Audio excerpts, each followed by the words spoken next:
Question 19 is next. Hey, do you like my sunset? I think the sunset's showing there. 19 is one of those questions you just have to read all the answers. That's my strategy. And usually I don't read this.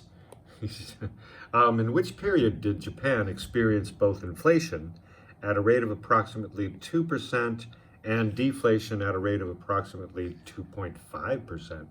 Wow, Japan has an interesting economy. Check it out sometime. They say and, right? And, so it's both. 1992 to 94, no, right? You just have to do these. 96 to 98. No, they had about 2% inflation, but not deflation. 2006 to 2000, no. You don't even have to look at that. The answer must be D, but let's check it. Check it.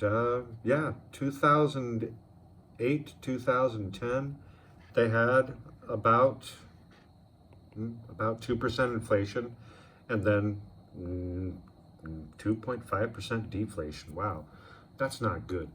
You know, governments hate deflation because we don't know what to do about it. We don't, all those tools, fiscal and monetary and supply side policy, it's kind of difficult to fix deflation. Question 20 says, a government removes its quota on imported laptops.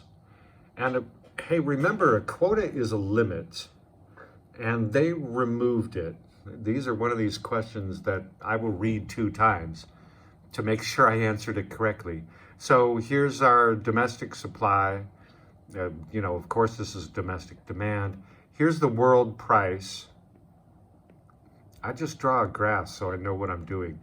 A quota can be considered like a tariff. Here's the quota.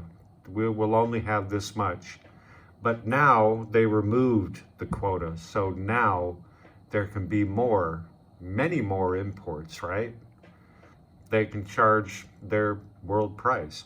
So anyway, so what happens? What are the likely effects on domestic laptop makers? So these are laptops.